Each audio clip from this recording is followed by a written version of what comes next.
नमस्कार पालकांनो, विद्यार्थ्यांनो, कशा आहात? मजेत? चला तर मग आपल्याला सुंदर हस्ताक्षराला सुरुवात करायची आहे. आपला हा दुसरा व्हिडिओ आहे आणि आपण सुंदर हस्ताक्षराची आज आसन व्यवस्था कशी असली पाहिजे हे बघणार आहोत. सुंदर अक्षर जर आपल्याला लिहायचं असेल तर त्याला प्रॉपर अशी एक आसन व्यवस्था असते, तरच आपलं अक्षर सुंदर येत असतं. ते कशी, तर ते मी तुम्हाला दाखवणार आहे.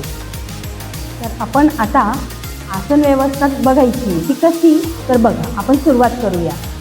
आसन व्यवस्था म्हणजेच काय, तर बैठक स्थिती.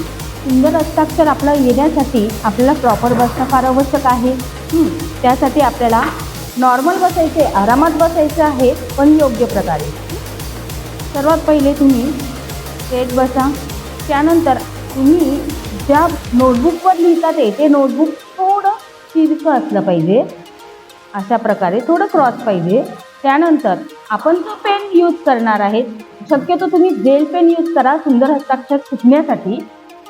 आणि जेव्हा आपण पेन यूज करतो त्याचं हे जे टोपण आहे हे काढून त्याच्यावर ठेवायचं नाही, आपल्याला हे लेफ्ट हँडमध्ये ठेवायचे आहे.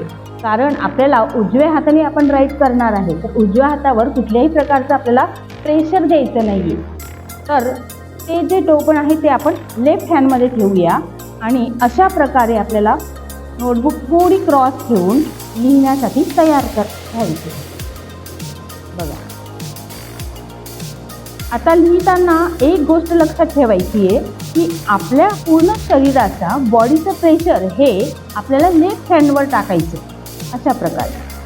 आणि जेव्हा आपण रायटिंगला सुरुवात करूया तेव्हा उजवा हात हा अतिशय फ्री ठेवायचा आहे.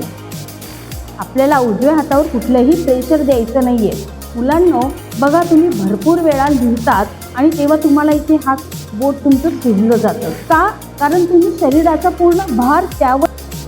दुसरा व्हिडिओ झालेला आहे. हा व्हिडिओ जर आवडला असेल तर लाईक, शेअर आणि सबस्क्राईब करायला विसरू नका. भेटूया आपण पुढच्या व्हिडिओला. धन्यवाद.